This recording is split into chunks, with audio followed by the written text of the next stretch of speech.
የአቦል ዜና ቤተሰቦች ዛሬም ለእናንተ ይሆናሉ ያልናቸው መረጃዎች ይዘናል። በቅድሚያም ርዕሶቹን እናስደምጣቸዋለን። በአራብ ሳይት የሚገነባው ኮንዶሚኒየም አመርቂ አፈጻጸም እንዳለው ተገለጸ። የሕክምና ሙያና ፈቃድ ሳይኖረው ክሊኒክ ከፍቶ ሲያክም የነበረው ግለሰብ በእስራት ተቀጣ። የምክር ቤት አባሉ ከፓርቲው ራሳቸውን አገለሉ። በመቀሌ የተስተዋለው የጦርነት ሽሽት እያነጋገረ ነው። የዶናልድ ትራምፕ የቀረጥ ውሳኔ በአሜሪካ ፍርድ ቤት ውድቅ ተደረገ። እንዲሁም ዕድሜ ልክ ስለተፈረደባቸው የቀድሞ ፕሬዝዳንት እንነግራችኋለን። አብራችሁን ቆዩ።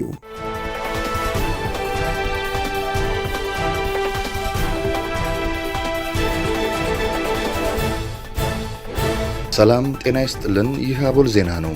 ክቡራን አድማጭ ተመልካቾቻችን ሰላማችሁ ይብዛ፣ ጤና፣ ፍቅር፣ ደስታ በእያንዳንዳችሁ ጎጆ ይግባ። ትኩሱን እፍታ ፍታውን ለእናንተ ለተከበራችሁት ይዘን መጥተናል። ቻናላችንን ላይክ፣ ሼር እና ሰብስክራይብ በማድረግ አጣጥሙልን፣ ለወዳጅ ዘመድም አጋሩልን። እናመሰግናለን። ምክር ቤት አባሉ ከፓርቲው ራሳቸውን አገለሉ። የምክር ቤት አባል ዶክተር አበባው ደሳለው ባለፉት 5 ዓመታት ውስጥ በምክር ቤቱ የአማራ ብሔራዊ ንቅናቄ ተወካይ በሚል በስም ቢጠሩም ወይ ቢወከሉም ሲንቀሳቀሱ የቆዩት የሕዝብን ኃላፊነት ላለመክዳት እንጂ በፓርቲው እምነት እንደሌላቸው ከአሃዱ መድረክ ጋር በነበራቸው ቆይታ ተናግረዋል። ፓርቲው ካለፈው 6ኛ ጠቅላላ ምርጫ ከተካሄደ በኋላ ለአማራ ሕዝብ የሚያደርገውን ትግል በፖሊሲ የተደገፈ አቋሙ ምን እንደሆነ በግልጽ ለአባላቱ እንደማያሳውቅ ተናግረዋል። ፓርቲው የአማራ ሕዝብ የተለያዩ ችግሮች ሲደርስበት በዝምታ ያልፋል ሲሉ የከሰሱት ዶክተር አበባው በዚህ ምክንያትም ራሳቸውን ማግለላቸውን ገልጸዋል። አማራጭ ፓርቲ በመቀየር ወደ ኢትዮጵያ ሕዝባዊ አብዮታዊ ፓርቲ ኢህአፓን በመወከል በቀጣይ በግላቸው በ7ኛው ጠቅላላ ምርጫ ለመወዳደር ዝግጅት እያደረጉ መሆኑን ከአሃዱ መድረክ ጋር በነበራቸው ቆይታ ተናግረዋል። የአማራ ሕዝብ በግጭት ምክንያት ሲፈናቀል፣ ማንነትን መሰረት ያደረገ ጥቃት ሲደርስበት በስሙ የሚጠራው ፓርቲ ዝምታን በመምረጡ ከፓርቲው በፈቃደኝነት ራሳቸውን ማግለላቸውን አስታውቀዋል። የትኛውን ፓርቲ የወከለውን ሕዝብ ጥያቄ ይዞ ፖለቲካዊ ትግል ማድረግ እንዳለበት የተናገሩት ዶክተር አበባው በጊዜያዊ ጥቅም ተታሎ የሕዝብንና የሀገርን ኃላፊነት መርሳት ውጤታማ እንደማያደርግ ገልጸዋል።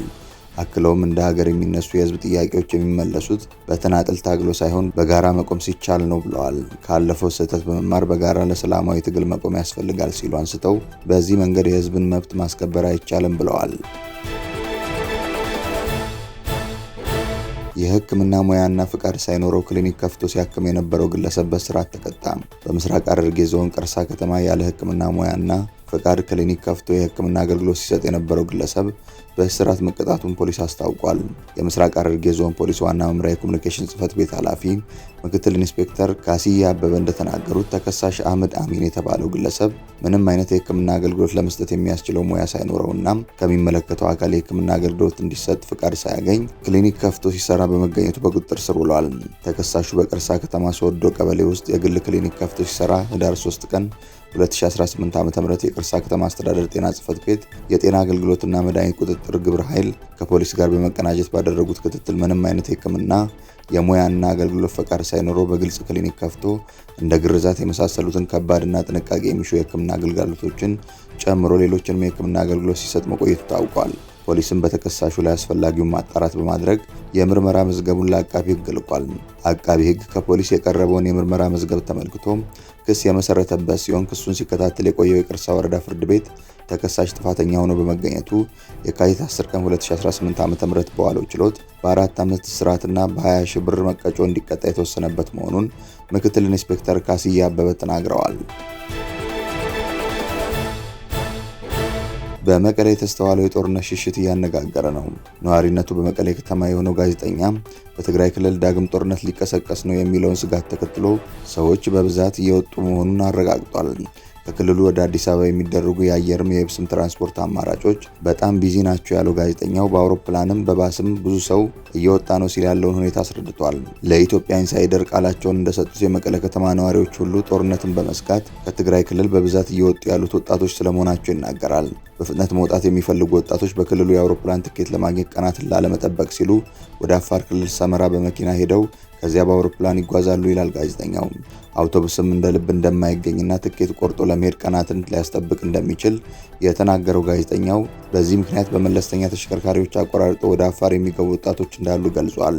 ወጣቶቹ ትምህርትም ጭምር አቋርጠው ነው እየወጡ ያሉት ሲልም የሁለተኛ ደረጃና ዩኒቨርሲቲ ተማሪዎች ጭምር ከክልሉ እየሸሹ መሆኑን ያብራራል። ዩኒቨርሲቲ የሚማር ወንድም እንዳለው የሚገልጸው ጋዜጠኛው ቤተሰባቸው ትምህርቱን አቋርጦ ወደ አዲስ አበባ እንዲሄድ እየወተወቱት እንደሆነ በግል የገጠመውን አካፍሏል። ትንሽ ሁኔታውን እንየውና ካልሆነ ይሄዳል ብዬ ነው ያረጋጋዋቸው ሲልም ቤተሰቡ በጭንቀት ላይ እንደሆነ ያክላል። በአራብሳ ሳይት የሚገነባው ኮንዶሚኒየም አመርቂ አፈጻጸም እንዳለው ተገለጸ። የአዲስ አበባ ከተማ አስተዳደር በተያዘው በጀት ዓመት 100,000 ቤቶችን ለመስራት በገባው ቃል መሰረት በበርካታ ሳይቶች የኮንዶሚኒየም ቤቶች እየተገነቡ ይገኛሉ። ከነዚህም መካከል በአራብሳ ሳይት 1 የሚካሄደው ግንባታ ፈጣንና አመርቂ መሆኑ ተገልጿል። ለዚህ አፈጻጸምም ኮንዶሚኒየም ለሚገነቡ ሰራተኞች ግብዣ ተካሂዷል። በአራብሳ ሳይት 1 በፍጥነትና በጥራት 24/7 ተገንብቶ በመጠናቀቅ ላይ ለሚገኙ የጋራ መኖሪያ ቤት ህንፃ ግንባታ ስራ ላይ ለተሰማሩ ሰራተኞች ትናንት የራት ግብዣ ተካሂዷል። የቤቶች ልማትና አስተዳደር ቢሮ የቤቶች ልማት ኮርፖሬሽን በምስራቅ ቅርንጫፍ ስር በአራብሳ ሳይት 1 24/7 በፍጥነትና በጥራት እየተሰሩ በመጠናቀቅ ላይ የሚገኙ 2B+G+10 የሆኑ 9 የጋራ መኖሪያ ህንፃ ግንባታ ስራ ላይ ለተሰማሩ ሰራተኞች ትላንት ቢሮው እና ኮርፖሬሽኑ በጋራ የራት ግብዣ አካሂደዋል።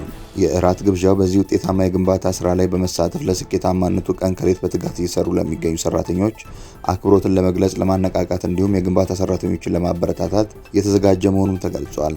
በማበረታቻ የራት ግብዣው ቅድስት ወልደ ጊዮርጊስ የቤቶች ልማትና አስተዳደር ቢሮ ኃላፊ ኢንጂነር ቶማስ ደበለ የቤቶች ልማት ኮርፖሬሽን ዋና ዳይሬክተርን ጨምሮ ሌሎች የቢሮውና የኮርፖሬሽኑ ከፍተኛ አመራሮች ተገኝተዋል። መረጃው የቤቶች ልማትና አስተዳደር ቢሮ ኮሚኒኬሽን ዳይሬክቶሬት ነው። የዶናልድ ትራምፕ የቀረጥ ውሳኔ በአሜሪካ ፍርድ ቤት ውድቅ ተደረገ። የአሜሪካ ጠቅላይ ፍርድ ቤት ፕሬዝዳንት ዶናልድ ትራምፕ በዓለም አቀፍ ደረጃ በተለያዩ ሀገራት ላይ የጣሏቸው ሰፊ የንግድ ቀረጦች ህገወጥ ናቸው ሲል ወሰነ። ፍርድ ቤቱ በሰጠው ብይን ፕሬዝዳንቱ በብሔራዊ አስቸኳይ ጊዜ የኢኮኖሚ ስልጣን ህግ ስም በራሳቸው ፈቃድ እንዲህ አይነት ቀረጥ የመጣል ስልጣን እንደሌላቸው አስታውቋል። ይህ ውሳኔ የፕሬዝዳንት ትራምፕ ሁለተኛ የስልጣን ዘመን ዋነኛ መለያ ተደርጎ በሚወሰደው የኢኮኖሚ ፖሊሲ ላይ የደረሰ ትልቅ የህግ ሽንፈት ተደርጎ ተቆጥሯል። በ6-4 ድምፅ በጸደቀው የፍርድ ቤቱ ውሳኔ ላይ ዋና ዳኛ ጆን ሮበርትስ እንደገለጹት የተጠቀሰው ህግ ፕሬዝዳንቱ የንግድ ልውውጥን እንዲቆጣጠሩ ስልጣን ቢሰጥም አዳዲስ ቀረጦችን የመጣል ወይም የታክስ የመወሰን ስልጣን ግን በህገ መንግስቱ መሰረት ለኮንግረሱ የተሰጠ ተግባር ነው። ዳኛው አክለውም መንግስት መቆጣጠር የሚለውን ቃል ታክስ የመጣል ስልጣን እንደሆነ አድርጎ ሊተረጉሙ አይችልም ብለዋል። ዳኞቹ ብሬት ካቮና፣ ክላረንስ ቶማስ እና ሳሙኤል አሊቶ ግን የፕሬዝዳንቱ እርምጃ ህጋዊ ነው በሚል የተለየ ሀሳባቸውን አስፍረዋል። ትራምፕ ይህ ቀረጥ ሀገሪቱን በኢኮኖሚና በብሔራዊ ደህንነት ረገድ ጠንካራ እንዳደረጋት ቢገልጹም ቀረጡ ተግባራዊ ከሆነበት ጊዜ ጀምሮ 90 በመቶ የሚሆነው የገንዘብ ጫና ያረፈው በአሜሪካ ኩባንያዎችና ሸማቾች ላይ መሆኑን የኒውዮርክ ፌዴራል ሪዘርቭ ባንክ ጥናት አመልክቷል። ፕሬዝዳንቱ ቀረጡን የጣሉት የንግድ ጉድለትን ለመቀነስና ህገወጥ እጾች ወደ ሀገር እንዳይገቡ ለመከላከል እንደሆነ ቢገልጹም ጠቅላይ ፍርድ ቤቱ ግን ይህንን ምክንያት የሌለ ስልጣን ለመጠቀም እንደማያስችል ወስኗል። ይህ የፍርድ ቤት ውሳኔ ትራምፕ የሀገሪቱን የሁኔታ መግለጫ ንግግር ለማድረግ ጥቂት ቀናት ሲቀራቸው መተላለፉ በፖለቲካው ረገድ ትልቅ ትኩረት ስቧል። ምንም እንኳን ውሳኔው በትራምፕ የአስቸኳይ ጊዜ ስልጣን አጠቃቀም ላይ ገደብ ቢጥልም ፕሬዝዳንቱ በሌሎች የንግድ ህጎች መሰረት ቀረጥ የመጣል እድላቸው ሙሉ በሙሉ አልተዘጋም። ሆኖም እንደ ኮስትኮ እና ሬቭሎን ያሉ ትልልቅ ኩባንያዎች እስካሁን ለተከፈሉት በቢሊዮን የሚቆጠር ዶላር ቀረጥ ተመላሽ እንዲደረግላቸው ለፍርድ ቤት ጥያቄ ማቅረብ ጀምረዋል። የቀድሞ የደቡብ ኮሪያ ፕሬዝዳንት በእድሜ ልክ እስራት እንዲቀጡ ተወሰነ። የደቡብ ኮሪያ ፍርድ ቤት የቀድሞ ፕሬዝዳንት ዩን ሱን ዮልን አመጽ በማቀነባበር ጥፋተኛ ሲል ብይን ሰጥቷል። የ65 ዓመቱ የቀድሞ መሪ እንደ አውሮፓውያን አቆጣጠር በታህሳስ 2024 ወታደራዊ አገዛዝ ለማንበር ባደረጉት ሙከራ ምክንያት የእድሜ ልክ እስራት ተፈርዶባቸዋል። የዩን ትዕዛዝ 6 ሰዓት ብቻ የፈጀ ቢሆንም ሀገሪቱን ያናወጠና ፓርቲውን በሚቀጥለው ምርጫ ዋጋ አስከፍሏል። ደቡብ ኮሪያንም ክፉኛ መጉዳቱን ሐሙስ ከፍርድ ቤቱ ደጃፍ ደጋፊዎቹ በተሰባሰቡበት ወቅት ታይቷል። በወቅቱ የመከላከያ ሚኒስትር የነበሩት ኪም ዮንግ ዩን ጥፋተኛ ሆነው በመገኘታቸው የ30 ዓመት እስር ተፈርዶባቸዋል። ዮል ሱክ ዮንን በወቅቱ ተቃዋሚ የነበሩትና አሁን የሀገሪቱ ፕሬዝዳንት የሆኑት ሊ ጃይሚዩንግ በቁጥጥር ስር እንዲውሉ ትዕዛዝ ሰጥተው ነበር ተብሏል። ከዚህ በፊት ዮል ስልጣንን ያለ አግባብ በመጠቀም እንዲሁም ህገ መንግስታዊ ስርዓትን በመጣስ ወንጀሎች ጥፋተኛ ሆነው ተገኝተው ነበር። ዮል ከእርሳቸው ጋር የተፈረደባቸው ፍርድ ቤቱን ውሳኔ ይግባኝ መጠየቅ ይችላሉ ተብሏል። የደቡብ ኮሪያ ገዢው የኮሪያ ዲሞክራቲክ ፓርቲ መሪ ፍርድ ቤቱ የቀድሞ ፕሬዝዳንት ዩን ሱክ ዮልን የሞት ፍርድ ከመፍረድ ይልቅ የእድሜ ልክ እስራት መበየኑን ተከትሎ ፍትሐዊ ውሳኔ አይደለም ሲሉ ተቃውመዋል። አቃቢያን ህጎች ዮንን በሞት ፍርድ እንዲቀጡ ጠይቀዋል። ይህ ቅጣት ከወታደራዊ አገዛዝ ጋር ተመሳሳይ የሆነ ነገር ለመሞከር ለሚፈልጉ ሰዎች በቂ መልእክት ላያስተላልፍ ይችላል በማለት ተከራክረዋል። ክቡራን አድማጭ ተመልካቾቻችን ስለተከታተላችሁ እናመሰግናለን። የደወል ምልክቷን በመጫን አቦላችንን በትኩሱና በፍታው ሁልጊዜ እንዲደርሳችሁ አድርጉም። ለወዳጆቻችሁም በፍቅርና በቅንነት አጋሩ። ጡም ቡናችንን አቦል ግብዣችንን ይዘን ወደ በኋላ እንመለሳለን። በቸር ያቆየን።